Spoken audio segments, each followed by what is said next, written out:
ನಮಸ್ತೆ ವೀಕ್ಷಕರೇ, ಅಗ್ನಿ ನ್ಯೂಸ್ಗೆ ಸ್ವಾಗತ. ನಾನು ಮಣಿಕಂಠ. ಇದೀಗ ಹೆಡ್ಲೈನ್ಸ್. ಬೈಂದೂರು ಭಾಗಗಳಲ್ಲಿ ಮೆಡಿಕಲ್ಗಳಲ್ಲಿ ಐಡಿ ಪ್ರೂಫ್ ಕಡ್ಡಾಯ, ಚಿಲ್ಲರೆ ಇದ್ರೆ ಮಾತ್ರ ಚಿಕಿತ್ಸೆ. ನವೆಂಬರ್ 26ರಿಂದ ಕುಂದಾಪುರದಲ್ಲಿ ಕಾರ್ಟೂನ್ ಮೇಳ, ಚಿತ್ರ ವಿಚಿತ್ರ ಕಾರ್ಟೂನ್ಗಳು ಗಮನ ಸೆಳೆಯಲಿದೆ. ಕಾರ್ಕಳ ಸಹಕಾರಿ ಸಂಘ 3.29 ಕೋಟಿ ಅವ್ಯವಹಾರ, ಸಾರ್ವಜನಿಕರಿಂದ ಮೌನ ಪ್ರತಿಭಟನೆ.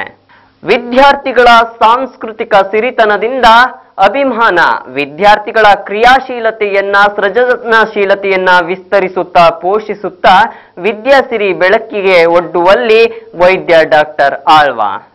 ಉಡುಪಿಯ ಐಷಾರಾಮಿ ಹೋಟೆಲ್ ದಿ ಓಷಿಯನ್ ಪರ್ಲ್ ಶುಭಾರಂಭ, ಉಡುಪಿ ಜಿಲ್ಲಾ ಉಸ್ತುವಾರಿ ಸಚಿವರಾದಂತಹ ಪ್ರಮೋದ್ ಮಧ್ವರಾಜರಿಂದ ಉದ್ಘಾಟನೆ. ದಕ್ಷಿಣ ಕನ್ನಡ ಜಿಲ್ಲಾ ಮಟ್ಟದ ರೋಲರ್ ಸ್ಕೇಟಿಂಗ್ ಚಾಂಪಿಯನ್ಶಿಪ್, ದೇವಹಂಸ ಸ್ಕೇಟಿಂಗ್ ಕ್ಲಬ್ಗೆ 45 ಪದಕ. ಕಲ್ತೂರು ಸಂತೆಕಟ್ಟೆಯಲ್ಲಿ ಕಲ್ಲು ಗಣಿಗಾರಿಕೆಗೆ ಗ್ರಾಮಸ್ಥರಿಂದ ವಿರೋಧ. ಕಸಾಯಿಖಾನೆಗೆ ಸಾಗಿಸುತ್ತಿದ್ದ 16 ಜಾನುವಾರುಗಳನ್ನ ಪೊಲೀಸರು ವಶಕ್ಕೆ, ವಿಟ್ಲ ಸಾಲ್ತೋಡಿನಲ್ಲಿ ಘಟನೆ. ದಕ್ಷಿಣ ಕನ್ನಡ ಖಾಸಗಿ ಬಸ್ಗಳ ಪ್ರಯಾಣ ದರ ಹೆಚ್ಚಳ. ಕಿನ್ನಿಗೋಳಿ ಕೆಎಸ್ ಗೋಲ್ಡ್ ಸ್ಮಿತ್ ಸಹಕಾರ ಬ್ಯಾಂಕ್ ಕಳ್ಳತನ, ವರ್ಷವಾದರೂ ಆರೋಪಿಗಳ ಸುಳಿವಿಲ್ಲ.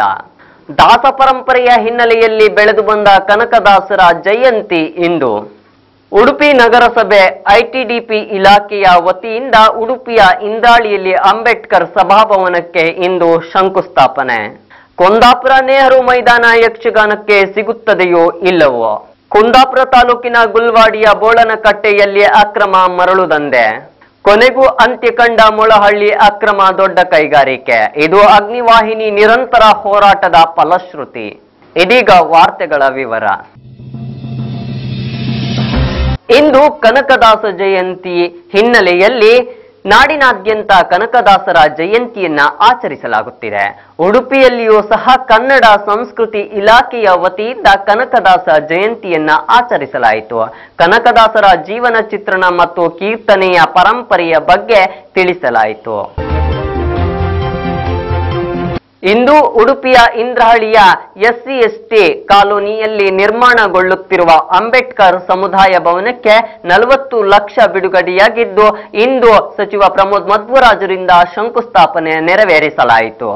ಉಡುಪಿಯ ಇಂದ್ರಾಳಿಯಲ್ಲಿ 40 ಲಕ್ಷ ರೂಪಾಯಿ ವೆಚ್ಚದಲ್ಲಿ ಅಂಬೇಡ್ಕರ್ ಸಮುದಾಯ ಭವನಕ್ಕೆ ಸನ್ಮಾನ್ಯ ಶ್ರೀ ಪ್ರಮೋದ್ ಮಧ್ವರಾಜ್ ಶಂಕುಸ್ಥಾಪನೆ ನಡೆಸಿದರು. ಉಡುಪಿ ನಗರಸಭೆಯ ಪರಿಶಿಷ್ಟ ಜಾತಿ, ಪರಿಶಿಷ್ಟ ಪಂಗಡ ಕಾದಿರಿಸಿದ ಶೇಕಡ 24/10 ನಿಧಿಯಿಂದ 20 ಲಕ್ಷ, ಕರ್ನಾಟಕ ಸರ್ಕಾರದ ಐಟಿಡಿಪಿ ಇಲಾಖೆಯಿಂದ 20 ಲಕ್ಷ ರೂಪಾಯಿ ಮಂಜೂರಾತಿ ಮಾಡಲಾಯಿತು.